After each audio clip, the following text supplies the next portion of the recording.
ये सत्संग स्थल है जहाँ पे सत्संग।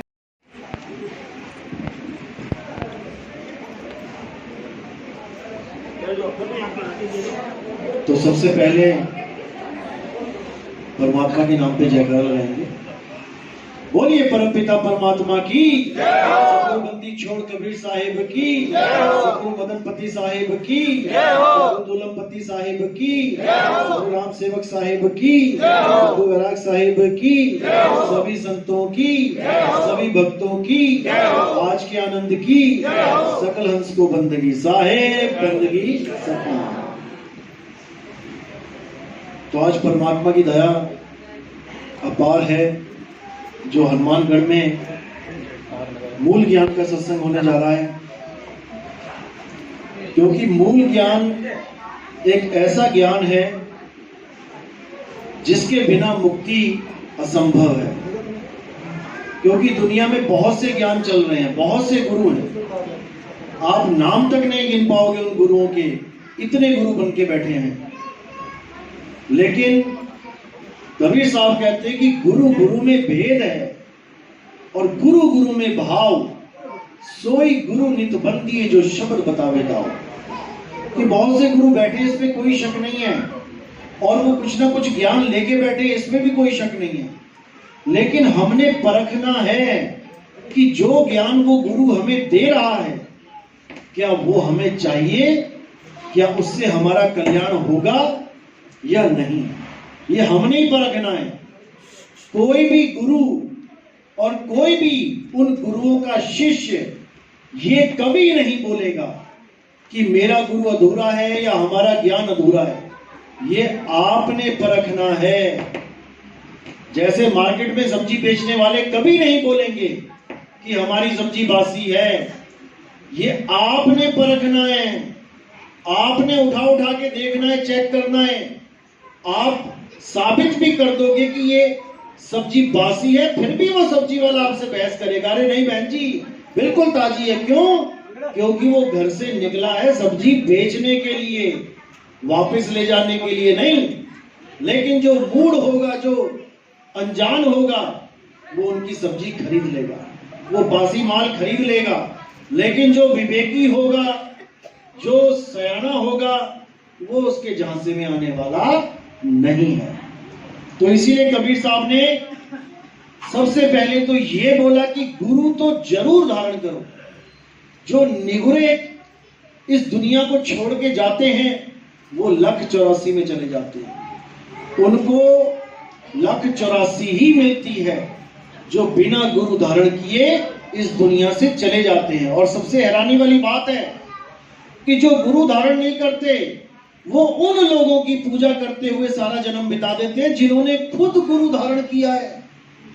हैरानी वाली बात है, राम जी की पूजा करते हुए सारी उम्र निकाल देंगे और कहेंगे हमें गुरु की क्या जरूरत है, जबकि राम जी ने खुद गुरु धारण किया हुआ है वशिष्ठ जी को।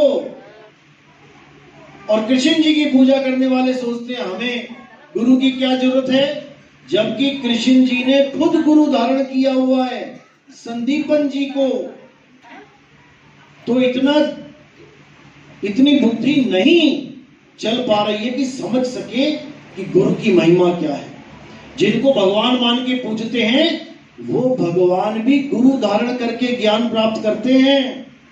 इसीलिए साहिब ने बोला राम कृष्ण से कौन बड़ा, तीन ही तो गुरु कीन, और 3 लोक के वो धनी, गुरु आगे आधीन।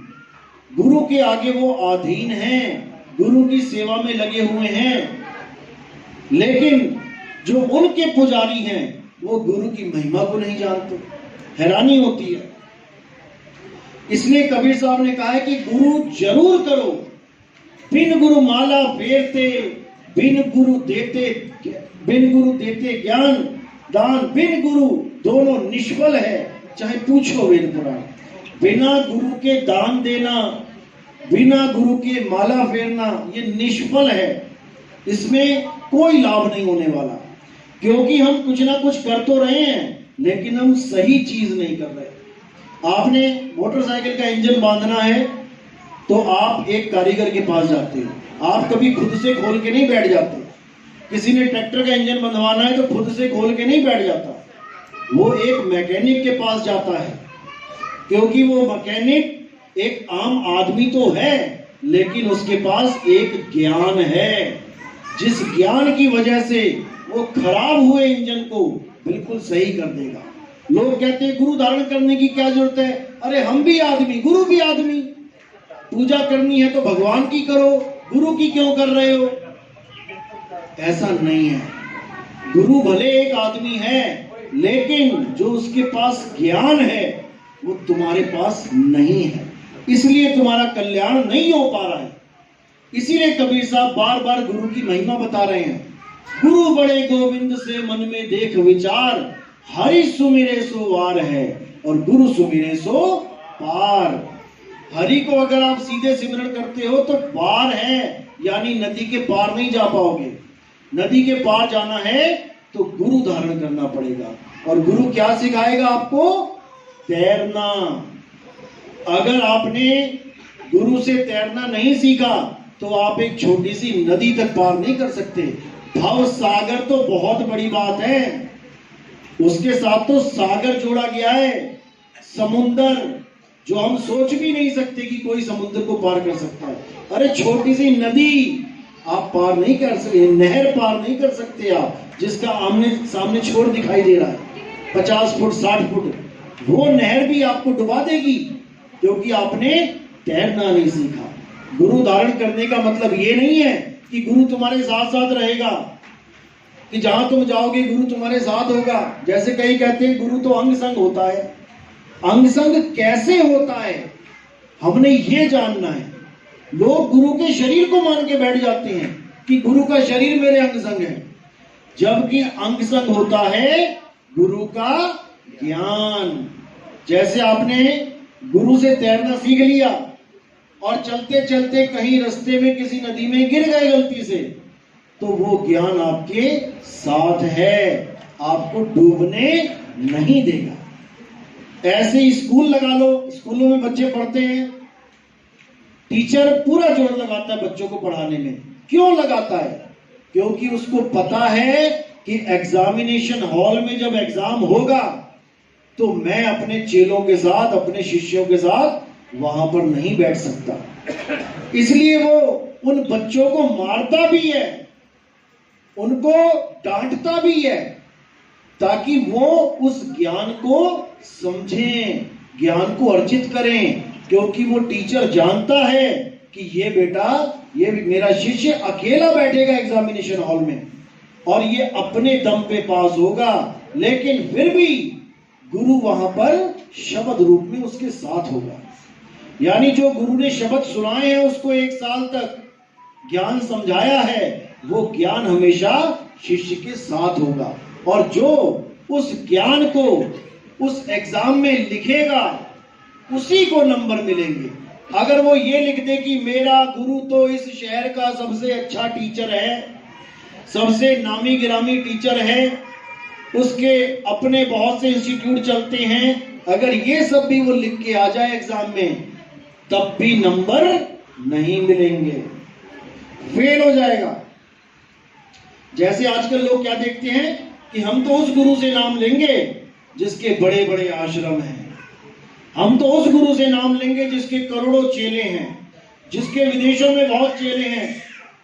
हम इसी चक्कर में फंस जाते हैं। हम ज्ञान नहीं समझ पाते कि हमारा कल्याण गुरु नहीं कर सकता, गुरु का ज्ञान करेगा। यही सबसे बड़ी दुविधा है। जो जितना बड़ा गुरु बन के बैठा है, लोग उससे उतनी ही ज्यादा आस लगा के बैठे हैं कि मेरे गुरु जी मुझे पार कर देंगे। जबकि वाणी क्या कह रही है?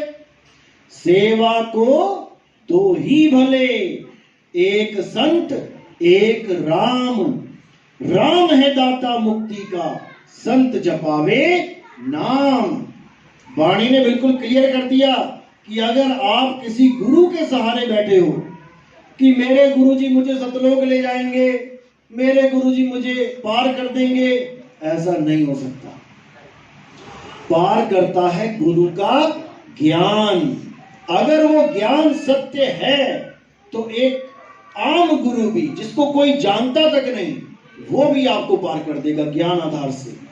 और अगर अरबों खरबों का शिष्यों का गुरु, अरबों खरबों की प्रॉपर्टी वाला गुरु, अगर उसका ज्ञान सच्चा नहीं है तो गुरु भी 84 में जाएगा और चेले भी 84 में जाएंगे। जिसके लिए साहिब ने बोला, झूठा गुरु अजगर बना, लख 84 जाए और सारी संगत चींटी बनी, तोड़ तोड़ के खाए। ये करोड़ों अरबों संगत, इनका मनुष्य जन्म खराब कर देगा वो गुरु, इसलिए वो अपने गुरु को तोड़ तोड़ के खाएंगे। अगले जन्म में जब गुरु तो अजगर बना होगा और चेले चींटियां बनी होंगी। तो ये महापाप है। उन गुरुओं के लिए संदेश है कि अगर तुम्हारे पास ज्ञान पूर्ण नहीं है तो भाई गुरुवाई छोड़ दो और पहले गुरु खुद धारण करो। अगर तुम्हारे पास ज्ञान सत्य है केवल तभी गुरुवाई करो, वरना मत करो, इसका दोष लगता है। तो साहिब कह रहे हैं, झूठे गुरु को झटक दे और शिष्य शाखा को फूक, और वाह में दोष जरा नहीं, शब्द कहा हम फूक। कि अगर तुम्हें समझ में आ जाता है कि जिस गुरु को मैं अपने प्राणों से भी प्यारा मान के 20-20, 25-25, 30-30 सालों से मैं जुड़ के बैठी हूं और उसका ज्ञान इस मूल ज्ञान के आगे घुटने टेक गया, निराधार हो गया, तो उसको, उस गुरु को बड़े प्रेम से त्याग देना चाहिए, आगे बढ़ना चाहिए। उसमें कभी कोई पाप नहीं लगता, क्योंकि साहिब ने गवाही दी है कि जब लग मिले नहीं शब्द वो साचा, तब लग गुरु करो 10 पांचा। जो गुरु ये कहते हैं कि तुमने गुरु धारण कर लिया, अब तुम बदल नहीं सकते, अब तुम किसी और का सत्संग नहीं सुन सकते वरना तुम्हारा नाम खंड हो जाएगा, ऐसे गुरुओं से हमेशा सावधान रहना। ये वो गुरुआ लोग हैं जो इस दुनिया में केवल बिजनेस करने आए हैं, केवल संपत्ति इकट्ठी करने आए हैं। उन्हें डर है कि मेरा चेला किसी और का सत्संग ना सुन ले और पता लगा मेरे ज्ञान से भी आगे का ज्ञान मिल गया, मुझे छोड़ के चला जाएगा। इसीलिए वो लोग डराते हैं कि अगर तुमने किसी और का सत्संग सुन लिया तो तुम्हें काल खा जाएगा। अरे भाई, अगर हर गुरु ये बोलने लग जाए तो तुम्हारे पास कौन आएगा? तुम्हारे पास कौन आएगा? दूसरों के यहां से गुरु, उस गुरु को छोड़ के तुम्हारे पास कोई आता है तो तुम कहते हो बड़े पुण्यकर्मी प्राणी है, बड़ा विवेकी बंदा है, और जब तुम्हें छोड़ के चला जाए विवेक के द्वारा तो तुम्हें वो गुरुद्रोही लगने लग जाता है, पापी लगने लग जाता है। उसके हाथ का तुम कुछ खाते पीते भी नहीं हो, जबकि वो गुरुमुख है, गुरु छोड़ के अगला गुरु धारण कर रहा है, वो निगुरा नहीं है। निगुरु के हाथ का खाना कबीर साहब ने बोला है कि नहीं खाना, लेकिन वो भी कब, उसके ऊपर भी बहुत नियम है। अब आप कहीं होटल में जाते हो खाना खाने, सब्जी खरीदते हो, बिस्कुट खाते हो, तो ये क्या किसी गुरुमुख ने बनाए हैं? क्या केवल गुरुमुख ही बना रहे हैं? ये सब निगुरा भी दे रहा है, निगुरा भी बेच रहा है। आलू गोभी लेने जाते हो, पता नहीं सुबह अंडे खा के आया, ऑमलेट खा के आया, क्या खा के आया, उठा के उसने वही बैंगन वही आलू तुम्हें दे दिया और तुम सोच रहे हो मेरा तो नाम खंड नहीं हुआ। भाई घर घर में यही स्थिति है। कोई भी ऐसा नहीं है जो केवल गुरुमुख के द्वारा ही सारे कार्य कर रहा है। निगुरों से भी बहुत कुछ करवाया जा रहा है, उनके हाथों का भी खाया जा रहा है। जिन बिस्कुट को तुम खाते हो पता नहीं किसने बनाए हैं, किसने आटा गूंदा है, किसने पैकिंग करी है। तो इस भ्रम से बाहर निकल जाओ और केवल मूल ज्ञान को जानो।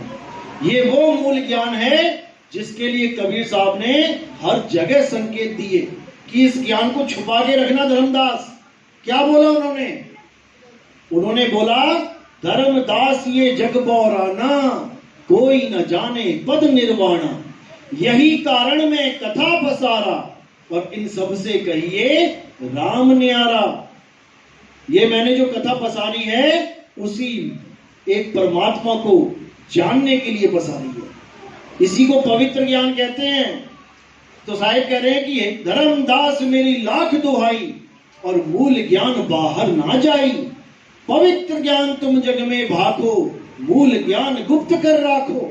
यानी तुम पवित्र ज्ञान को इस दुनिया में भाको, यानी जितना भी अनुराग सागर में बताया गया है, कैसे परमात्मा ने 16 पुत्र पैदा किए, कैसे परमात्मा ने काल भगवान और माया को ये देश दे दिया, कैसे माया को ये जीव दे दिए, कैसे इन जीवों को इस तीन लोक में शरीर धारण करवाया जा रहा है, कैसे जीव तीन गुणों की पूजा में उलझ गए हैं, ये सारा पवित्र ज्ञान है, पूरा पवित्र ज्ञान है। केवल तुम्हें समझाने के लिए कि तुम कहां अटक गए हो, तुम इस दुनिया में कैसे आ गए हो, तुम इस दुनिया में क्यों बार बार जन्म और मरण के सामने उस दुख को पा रहे हो, ये सब ज्ञान पवित्र ज्ञान में आता है। लेकिन साथ ही साथ क्या बोला कि पवित्र ज्ञान तुम जग में भागो, मूल ज्ञान गुप्त कर राखो, कि मूल ज्ञान को गुप्त रखना, कभी ग्रंथों में जाहिर मत करना, और जितना भी करना है उसको कोड के साथ करना, उसको गुप्त रूप से करना। जितने भी काल के दूत होंगे उनको मूल ज्ञान समझ में ही नहीं आएगा, वो उन पन्नों को पलट देंगे जहां पे मूल ज्ञान लिखा होगा, और उन पन्नों को सामने रख देंगे जहां पे पवित्र ज्ञान होगा। लेकिन एक समय ऐसा आएगा जब मेरा ही अंश इस पूरे ज्ञान को खोल के रख देगा। अच्छा, बिल्कुल साफ क्लियर लिखा वहां पे, कहते पवित्र ज्ञान तुम जग में भागो, मूल ज्ञान गुप्त कर राखो, मूल ज्ञान बाहर जो पढ़ी, पिछली पीढ़ी हंस न तरही, मूल ज्ञान तब लग छुपाई, जब लग द्वादश पंथ ना मिट जाए। बिल्कुल क्लियर कर दिया कि तब तक छुपा के रखना है जब तक 12 पंथ खत्म नहीं हो जाते। कैसे खत्म होंगे? जैसे आप 5वीं में हो, 5वीं पढ़ाई करके आप जब 6ठी में जाते हो तो 5वीं क्लास आपके लिए खत्म हो गई, 6ठी शुरू हो गई। इसका मतलब ये नहीं है कि 5वीं क्लास ही दुनिया से ही खत्म हो गई। 5वीं क्लास आज भी दुनिया में है और चलती रहेगी, लेकिन आपके लिए 5वीं खत्म। अब आप 10वीं में पहुंच गए तो आपके लिए 9वीं खत्म। अब आप 12 के बाद जब 13 में पहुंचे, कॉलेज में गए, तो स्कूल आपके लिए खत्म। चाहे आपके घर के सामने 12वीं का स्कूल क्यों ना हो, लेकिन आप कभी भी उस गेट के अंदर दोबारा पढ़ाई करने नहीं जाओगे। ये कबीर साहब ने गुप्त भेद बताया है इसमें कि मूल ज्ञान तब लग छुपाई, जब लग द्वादश पंथ ना मिट जाए। द्वादश पंथ कौन है? गरीबदास जी का पंथ। गरीबदास जी के पंथ में 2 गतियां पहले चल रही थी, एक गृहस्थी, एक त्यागी। ये दोनों ही गतियां भ्रमित हो चुकी हैं। क्यों? क्योंकि इनमें अब देवी देवताओं के नाम दिए जाते हैं, देवी देवताओं की पूजा करवाई जाती है। उसके ही बीच में एक पंथ और चला, 12वां पंथ, जिसको रामपाल जी महाराज का पंथ कहते हैं। उस पंथ ने सारा उजियारा किया कबीर साहब के नाम का, बहुत बड़ा प्रचार किया, जिसके लिए अनुराग सागर में लिखा गया है 12वें पंथ प्रकट होए उजियारा। यानी गरीबदास जी के पंथ में एक ऐसा संत आएगा जो पूरा उजियारा कर देगा, कबीर कबीर कर देगा, बच्चा बच्चा कबीर का दीवाना हो जाएगा, उसको समझेगा। लेकिन मूल ज्ञान वहां भी नहीं मिलेगा। इसलिए बोला गया 12वें पंथ प्रकट होए उजियारा, 13वें पंथ मिटे सकल अंधियारा। जो 13वां पंथ है वो इस मूल ज्ञान को खोलेगा और बच्चा बच्चा इस मूल ज्ञान को समझेगा, जिसके लिए बोला घर घर होगा बोध विचारा। इस सत्संग को सुनने के बाद कितने मुसलमानों ने, कितने सिखों ने, कितने ईसाइयों ने, हिंदुओं की तो गिनती नहीं, ये सब इस ज्ञान पे विचार कर रहे हैं, नाम दीक्षा ले रहे हैं आके। क्यों? क्योंकि अब समय आ गया है जिसके लिए बड़े बड़े संतों ने बोला था कि कलयुग में ही सतयुग आएगा। ये वो समय आने वाला है जब कलयुग में सतयुग की स्थापना होगी। जैसे कलयुग में एक युग और आया था जिसको हम भक्ति युग कहते हैं। भक्ति युग कब आया था?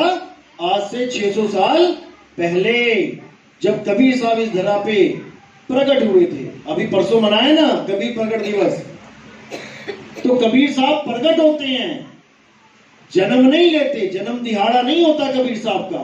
कबीर साहब का होता है कबीर प्रगट दिवस, और बाकी संतों का जन्म दिहाड़ा होता है, क्योंकि वो जन्म लेते हैं। और कबीर साहब इस दुनिया में प्रकट होते हैं और अपनी लीला करके इस दुनिया से गुप्त हो जाते हैं। उनकी लाश नहीं मिलती कहीं भी, मगर में जब कबीर साहब 120 साल पूरे करके गए, तब वहां से वो बिना शरीर छोड़े गुप्त हो गए। हिंदू मुसलमान दोनों शिष्य थे उनके, लड़ने लगे आपस में, हम गुरुजी के शरीर को जलाएंगे, हम दफनाएंगे। तो क्या हुआ वहां पे? आकाशवाणी हुई, अरे खोलो पर्दा, है नहीं मुर्दा, और मिथ्या युद्ध कर डाला, ए मूर्ख नादाना तुमने हमें नहीं पहचाना। ये आवाज सुन के सब कुटिया में गए, क्योंकि कबीर साहब उनका झगड़ा देख के कुटिया में चले गए थे और चादर तान के लेट गए। अब जब उस चादर को अंदर जाके उठाया गया, जब चादर उठाई तो नीचे फूल थे। उनका झगड़ा शांत करने के लिए वहां पे फूल ही फूल रख दिए साहिब ने, और उन फूलों को उन दोनों ने आधा आधा बांट के 2 समाधियां बना दी। एक मुसलमानों की बनी है मजार, एक हिंदुओं की समाधि बनी है। अब कुछ कबीरपंथी इसमें भी गड़बड़ करते हैं। वो कहते हैं जो कबीर साहब है वो एक आम आदमी की तरह पैदा हुए गर्भ से, और जब वो शरीर छोड़ के गए तो वहां पर जो फूल मिले वो ये फूल नहीं थे, वो फूल थे जो मरने के बाद फूल चुगने जाते हैं लोग, वो अस्थियों को फूल कहते हैं। वो उसको बता रहे हैं फूल चुगने गए। अरे भाई, कुटिया के अंदर कौन सी आग लगा दी किसी ने?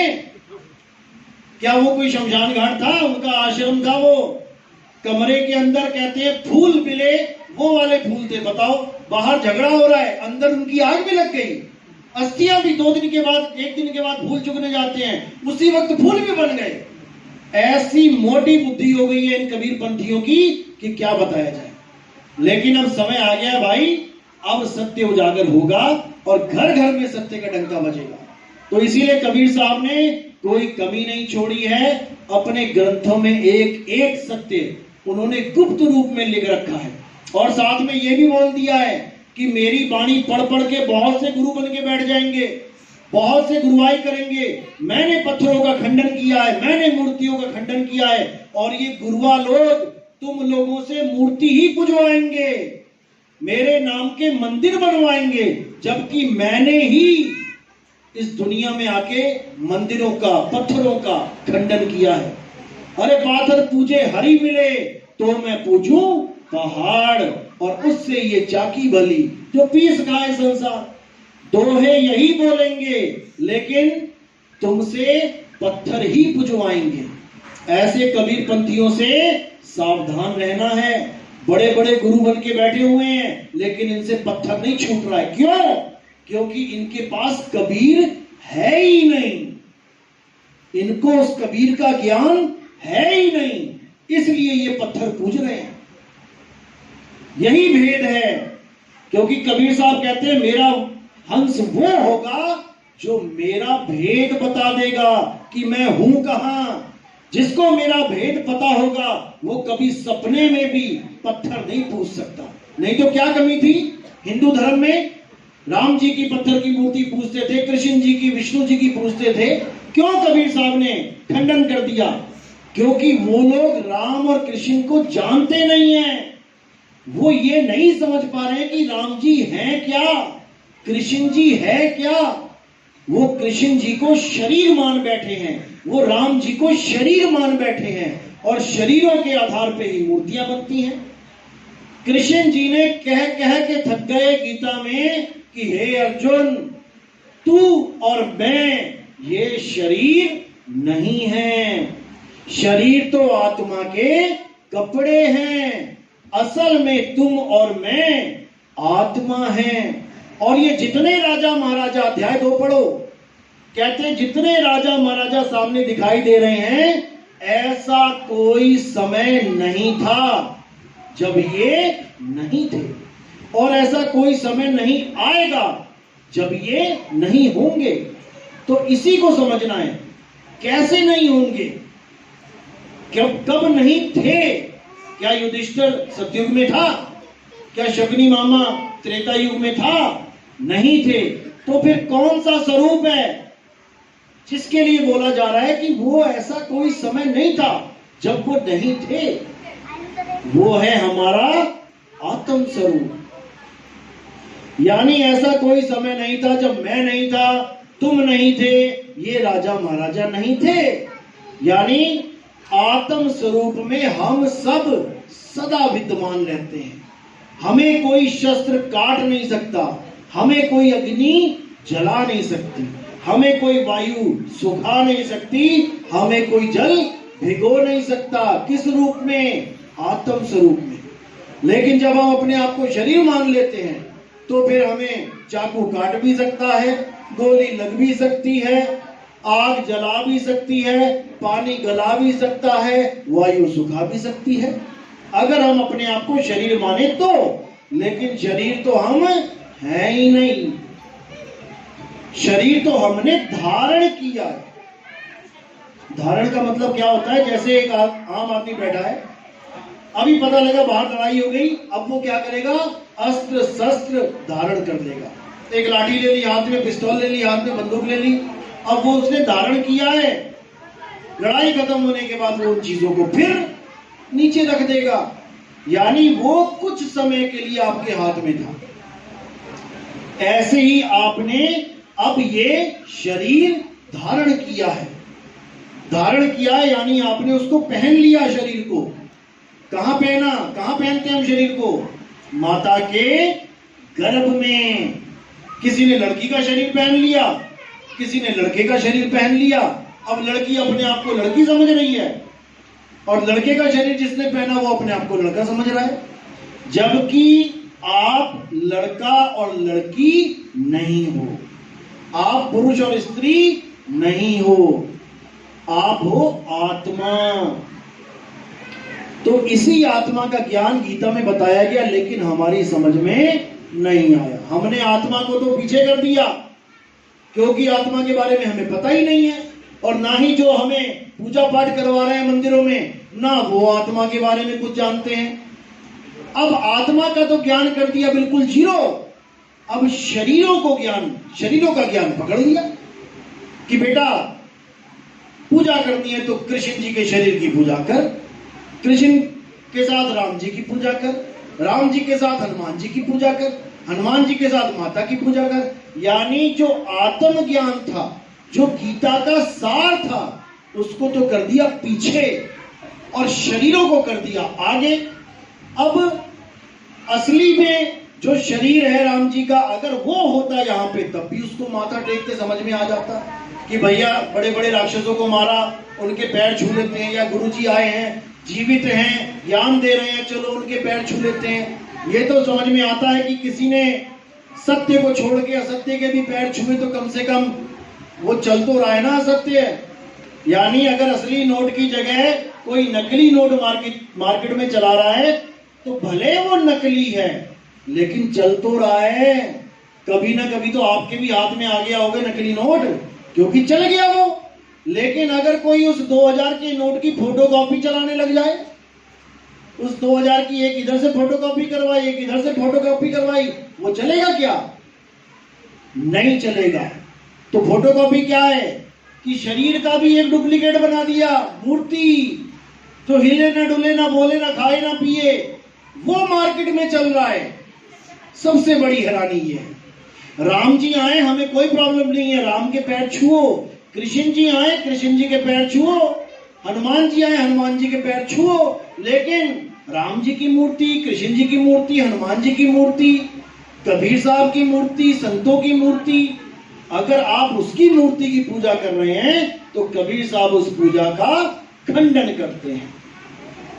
कबीर साहब ने कोई कसर नहीं छोड़ी बताने में। लेकिन दुख की बात यह है कि आज 20 करोड़ कबीर पंथी पत्थर पूज रहे हैं और दोहा भी बोल रहे हैं कि पाथर पूजे हरि मिले तो मैं पूजू पहाड़। अरे भैया, पाथर पूजे कबीर मिले तो मैं पूजू पहाड़, पत्थर पूज के कबीर नहीं मिलता। कबीर कैसे मिलेगा?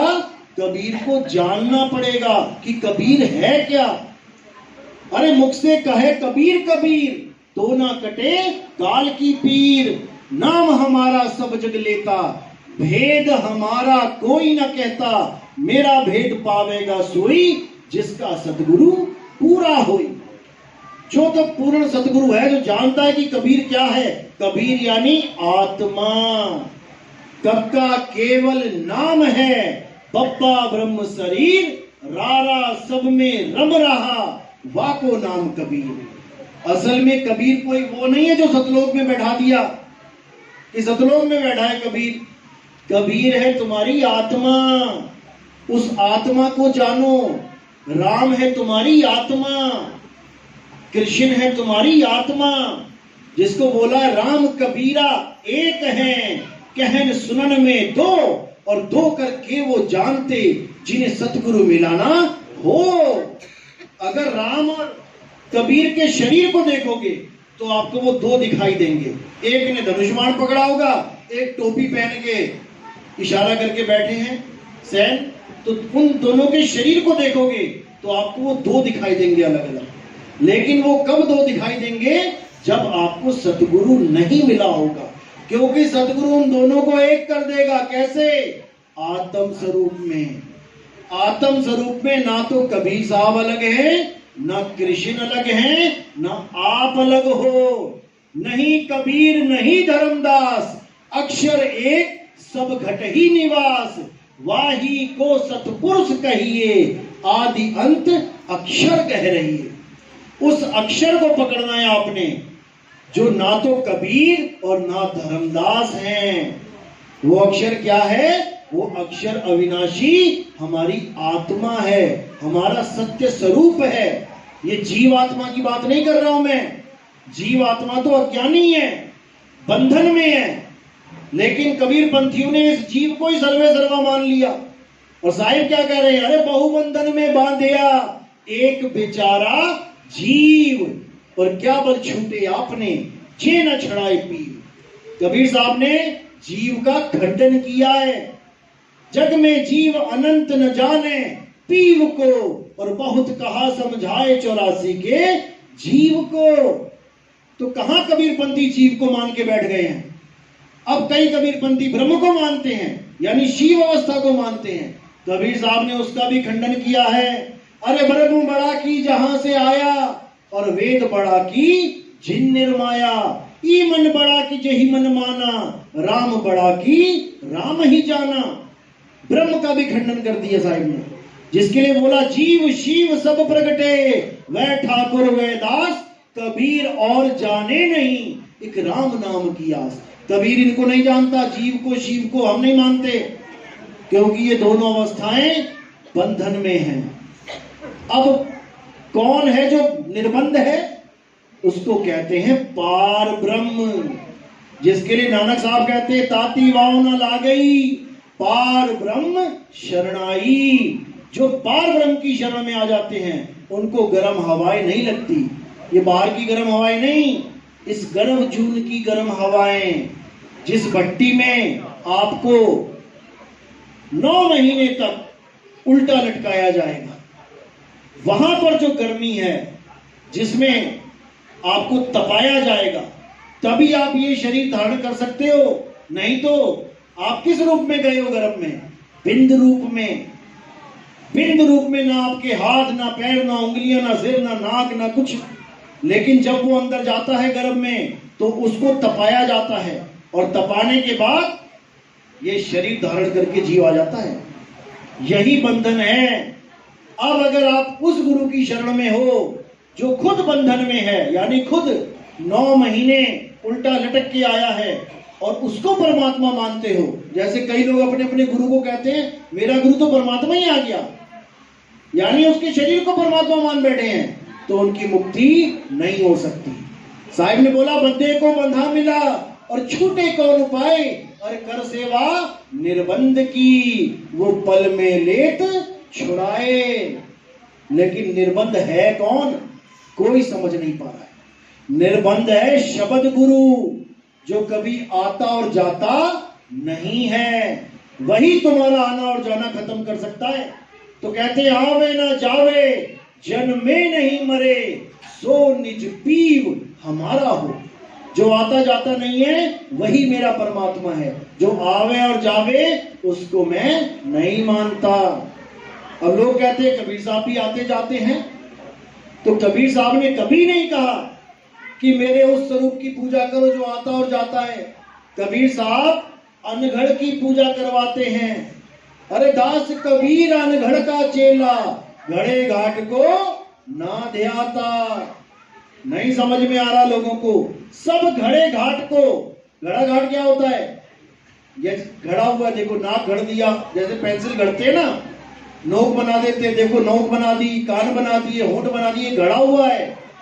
दास कबीर अन्न घड़ का चेला, जो घड़ा नहीं जा सकता उसको माना जाता है शब्द गुरु। जिसके लिए कबीर साहब ने यह भी बोला है कि अविनाशी की आरती गावे सत्य कबीर। अब कई कबीरपंथी होते कहते कबीर से बड़ा कोई नहीं है, कबीर साहब से बड़ा कोई नहीं है, और खुद ही गाते हैं आरती में कि अविनाशी की आरती गावे सत्य कबीर। क्यों? काल ने बुद्धि में ताले लगा रखे हैं। वो कबीर साहब के स्वरूप से ऊपर उठ ही नहीं सकते, क्योंकि वो कबीर साहब के स्वरूप को मान रहे हैं कि ये कबीर है। जबकि कबीर साहब ने अविनाशी की आरती बोली है, जो कभी नहीं मरता। लेकिन जीव और शिव भी नहीं मरते, लेकिन उनकी अवस्था खत्म हो जाती है, इसलिए वो पूजनीय नहीं है। तो इसी को समझना है। कबीर साहब का ज्ञान बहुत अटपटा है, जल्दी समझ में नहीं आता, लेकिन जिसके समझ में आ गया फिर उसे कोई भरमा भी नहीं सकता। तो साहिब कहते हैं अटपट ज्ञान कबीर का और झटपट लखाना जाए। जो इसको झटपट लखे तो सब खटपट मिट जाए। अब ये सारी खटपट मिटने का समय आ गया है, और अब केवल और केवल मूल ज्ञान का डंका इस संसार में बजेगा। जिस सार शब्द को लोग जानते तक नहीं थे, अब आप YouTube पे केवल सार शब्द लिख दो, दुनिया भर के ज्ञानी आ जाएंगे। जैसे बरसात होती है, बरसात से पहले तालाब में जाओ, एक मेंढक नहीं मिलेगा आपको। जैसे ही बरसात हुई और फिर सुबह पहुंच जाना वहां पे, टर टर टर, खड़े नहीं हो पाओगे वहां पे, ऐसी कान फाड़ू आवाजें आएंगी। तो ऐसी आवाजें अब YouTube पे चलने वाली हैं, समय आ गया है और भर जाएगा YouTube पूरा सार शब्द। लेकिन याद रखना, सार शब्द ऐसे नहीं मिलने वाला।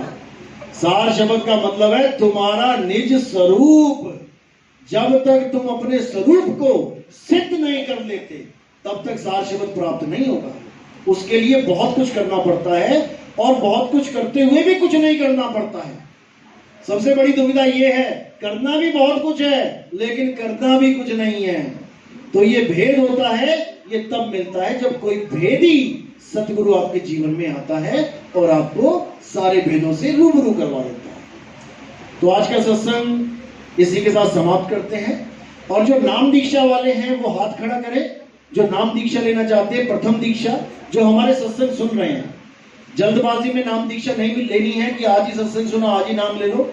जो कम से कम 3 महीने 4 महीने 6 महीने 1 साल से हमारे सत्संग सुन रहे हैं, वो हाथ खड़ा करो नाम दीक्षा वाले। आप लोग खड़े हो जाओ, इनको थोड़ा साइड में बैठो, बेटा जगह खाली करो। आप इधर आ जाओ, इनको चलना मत दो।